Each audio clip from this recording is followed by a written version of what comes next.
Uh, Good morning, dear students. Today we are going to continue with our discussion of A Christmas Carol by Charles Dickens.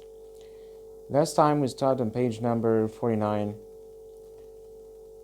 On page number 49, at the bottom of the page, the ghost stopped at a certain warehouse. Of course, we know that this couple, Scrooge and the ghost of Christmas past, are moving from one place to another, bridging time as well, surpassing time. Now they are in a different place, a different situation, different time as well. The ghost stopped at a certain warehouse door. It's a shop belonging to someone called Mr. Fizwick. Mr. Fizwick is the master of the shop in which Scrooge used to work as a young boy, as an apprentice at the time, and asked Scrooge if he knew it. Do you know this place, this warehouse, this shop? Know it, says Scrooge. Was I apprenticed here? He begins to recognize this place. They went in. At sight of an old gentleman in a Welsh wig, this old gentleman is wearing a Welsh wig. He is Mr. Fizwick, of course, and his name is very symbolic, Fizwig, and he is wearing a real wig, sitting behind such a high desk that if he had been 2 inches taller, he must have knocked his head against the ceiling. Okay, it's very expressive of how tall, how well built is he. Okay. Scrooge cried in great excitement. Why, is that true? It's old Fizwick, my master. Bless his heart, because he was so kind-hearted, so benevolent a man. It's Fizwick alive again. Now I can see him alive, because he is dead by that time. But they are in the past, visiting the past. So he is alive.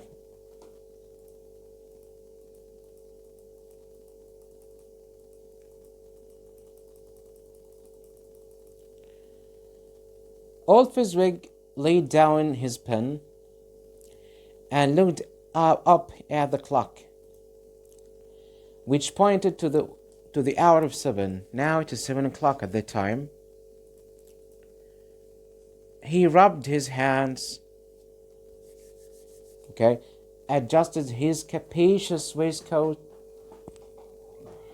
his roomy, his large waistcoat, loved all over himself, from his shoes to his organ of benevolence. The organ of benevolence is that upper part of the forehead where the hair commences. This is the organ of benevolence, the upper heart, or the upper part of the forehead, where the hair commences, begins to grow, and called out in a comfortable, oily, rich, fat, jovial voice. The word oily here refers to that he's trying to be polite. He's a polite man, okay?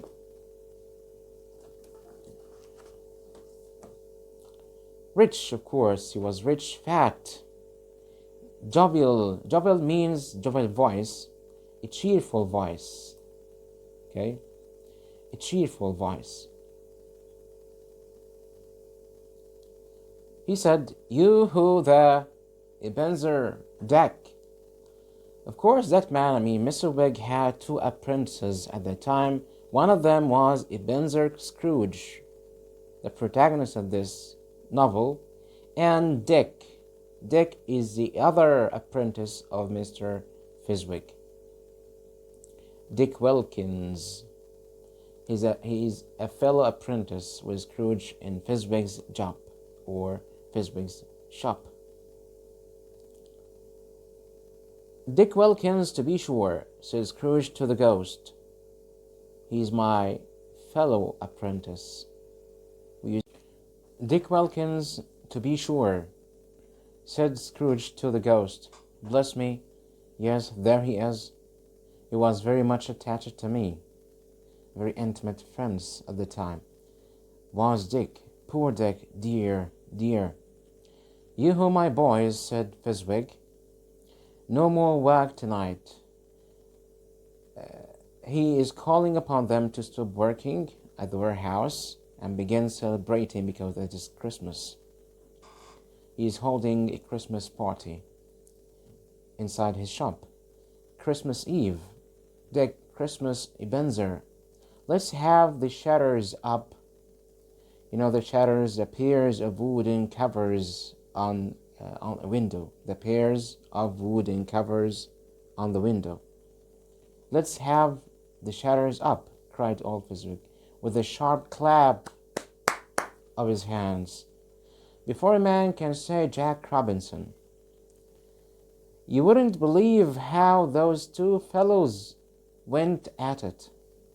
They obeyed, at once. They charged into the street with the shutters. They closed the windows. 1, 2, 3, had him up in their places. 4, 5, 6, barred them, and pinned them with a jolt, 7, 8, 9, every window they shut it off, and came back before you could have got to 12, panting like race horses, breathing. To pant is to breathe very quickly, like race horses. They are very happy and thrilled of having a party inside the shop. "Helly-ho!" cried old Fezziwig, skipping down from the high desk, leaving the desk with wonderful agility, excitement. "Clear away, my lads. Clear away everything that might interrupt our celebration or bar our way inside the shop. And let's have lots of room, lots of space here. Helly-ho, Dick. Cheer up, Ebenezer." Chirp is short, high sounds.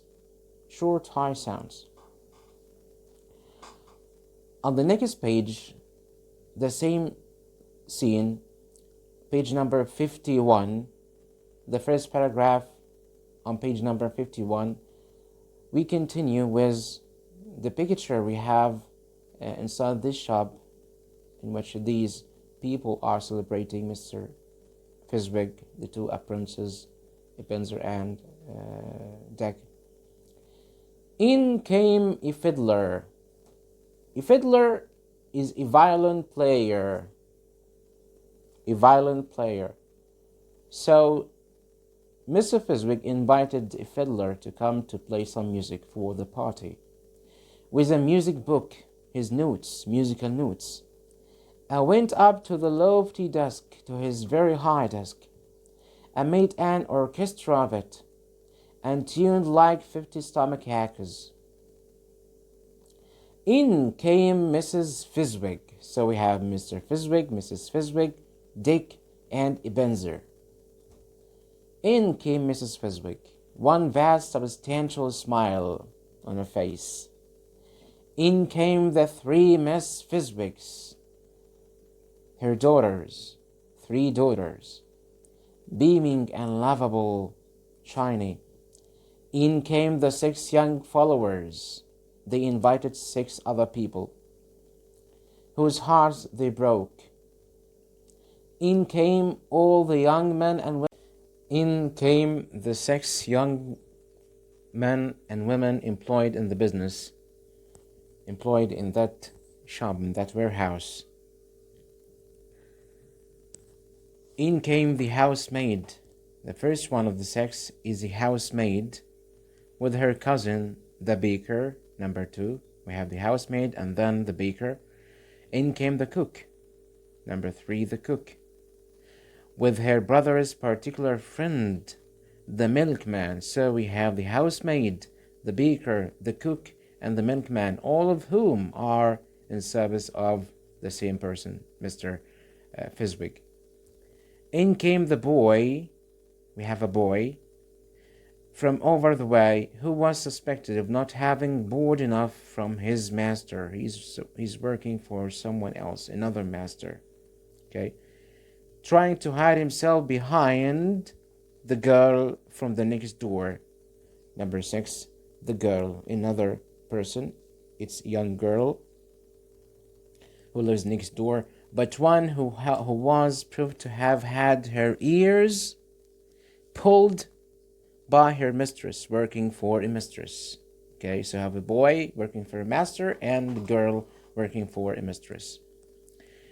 And of course here, Charles Dickens refers to the children abuse by masters and mistresses who use these young children to serve them at home. So now we have, in this company, we have Mr. Fezzik, Mrs. Fezzik, her 3 daughters, and 6 other people, okay, in addition, of course, to Dick and Scrooge himself. They began celebrating, all of them began dancing, celebrating, and having meals.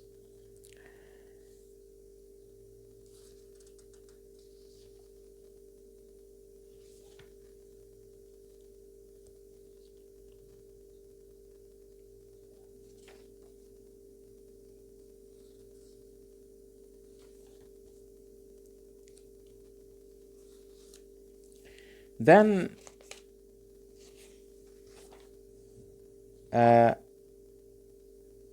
move on to page number 56. We have a different scene in which this company, Scrooge and the Ghost of Christmas Past, passed through a different place in a different time. On page number 56, the bottom of the page. They were in another scene and place, a room, not very large or handsome, but full of comfort. Near to the winter fire sat a beautiful young girl. Here we have another character, a beautiful young girl. At that time, that young girl was the beloved of Fezzik himself, okay, called Billy. She is Scrooge's long ago sweetheart, his beloved, Billy. So like that last that Scrooge believed it was the same, until he saw her. Time lapsed so quickly, and then he observes her now on page number 57, now a comely matron, a very attractive matron. Of course, a matron is either a house mother, an older married woman, or maybe a school nurse. Here, the word matron means a house mother. Sitting opposite her daughter. The noise in this room was perfectly tumultuous, meaning very loud. We have a very loud noise in this room, in this house. For there were more children there than Scrooge in his agitated state of mind could count. He can't count how many boys and girls are there in this house, in this room. And unlike the celebrated herd in the poem, they weren't 40 children, they were not 40 children conducting themselves like one. They weren't behaving themselves. No, her children weren't behaving themselves, but every child was conducting itself like 40. Every child stood for 40 children. Okay? It's indicative of their naughtiness. They are very naughty. The consequences were uproarious beyond belief. Uproarious means turbulent, very, very noisy. But no one seemed to care. On the contrary, the mother and daughter loved heartily from the bottom of their hearts. It was fun to them, and enjoyed very much. And the later, of course, Charles Dickens means her daughter, the later, soon beginning to mingle, to participate in the sports, in the fun.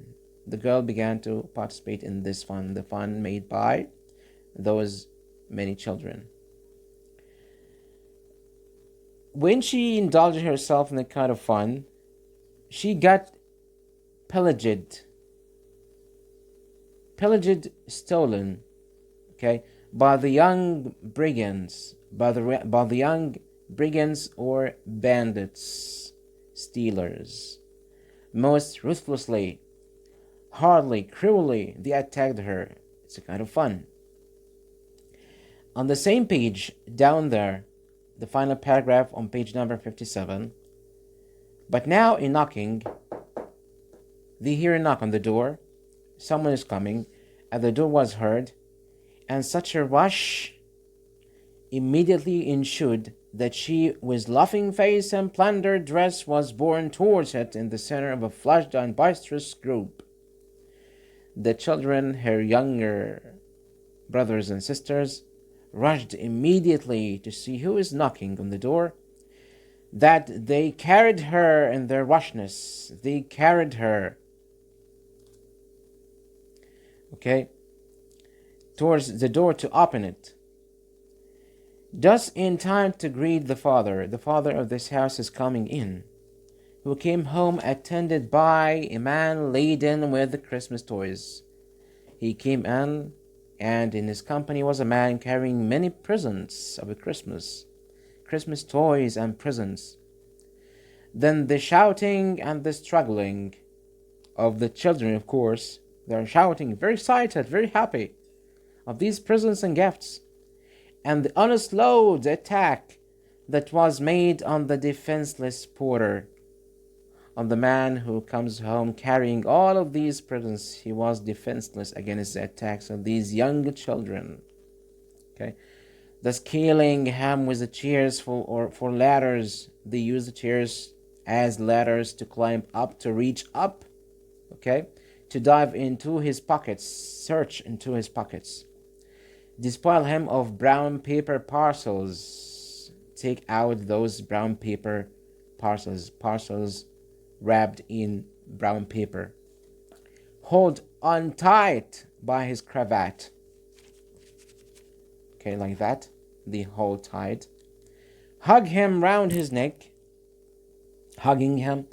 Pummel his back. And kick his legs in irrepressible affection. The shouts of wonder and delight with which the development of every package was received, they were very, very delightful, very thrilled, very happy when they opened each one of the packages. The terrible announcement that the baby had been taken in the act of putting a doll's frying pan into his mouth. Okay, they were very fearful that one of the children, a baby, okay, might put a doll's frying pan, eat something of the toys, okay, into his mouth, and was more than suspected of having swallowed a fictitious turkey, a fiend turkey, a toy like a turkey, imagining that it was a real turkey, glued on a wooden platter, part of a game or a doll. The joy and gratitude and ecstasy, they are all indescribable fools. They are all indescribable alike. It is enough that by degrees the children and their emotions got out of the puddle. Their loud noise could be heard outside at this moment, and by one stair at a time up to the top of the house, where they went to bed, and so subsided.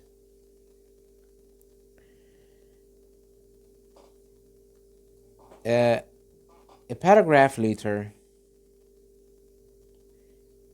Billy is the old beloved of Scrooge, but now she is a married woman with so many children. Billy is his husband, turning to his wife with a smile. I saw an old friend of yours this afternoon. This friend is, of course, Mr. Scrooge. Okay. Who was it, guess? How can I? Don't I know? She added in the same breath, laughing as he loved. Mr. Scrooge! Oh, I remember now. Mr. Scrooge it was. Yes, he is Mr. Scrooge. I saw him this morning. I passed his office window, and as it wasn't shut up, and he had a candle inside, only one candle, I could scarcely help seeing him. His partner, old Marley, the late Marley, who is now dead. Okay, his partner lies upon the point of death. Was at that time at the verge of death, about to death, I hear, and there he sat alone, quite alone in the world, I do believe. At this moment, Marley feels so disappointed, so grieved, that he says to the ghost, "Spirit," he says in a broken voice, "remove me from this place, let's move away. I told you these were shadows of the things that have been, shadows, ghosts of the past, scenes from your past, that they are what they are. Don't blame me. You have done that. All of what you have seen has been committed or has been done by you. Remove me," Scrooge exclaimed. "I cannot hear it." He turned upon the ghost, and seeing that it looked upon him with a face, in which in some strange way there were fragments of all the faces it had shown him, the face of the ghost reminds him of all the faces of the past he has seen in this glimpse of the past. He wrestled with the ghost. "Leave me, take me back, haunt me no longer, don't haunt me anymore, don't accompany on no more journeys."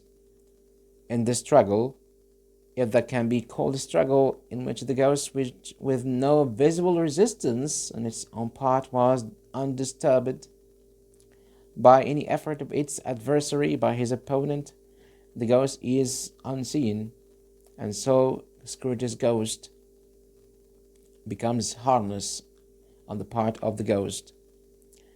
Scrooge observed that its light, the ghost's light emitting from his head, was burning high and bright more than ever, and dimly connecting that with its influence over him, he seized the extinguisher cap, the extinguisher of the candle, and by sudden action pressed it down upon its head, so that the ghost might disappear.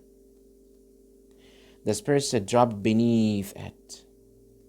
The spirit dropped beneath that extinguisher cap, so that the extinguisher covered its whole form. It vanished, expired, it's all over.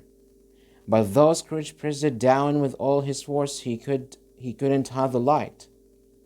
The light is still about in the place which streamed from under the extinguisher cap. In an unbroken flood upon the ground, it filled the ground with its light. He was conscious of being exhausted at this stage, of course, and overcome by an irresistible drowsiness, and further, of being in his own bedroom. He gave the cap a parting squeeze. He held tightly that cap, extinguisher cap, in which his hand relaxed, and had barely time to reel to creep back to the bed before he sank into a heavy sleep. Thank you, and see you in stave number 3, inshallah.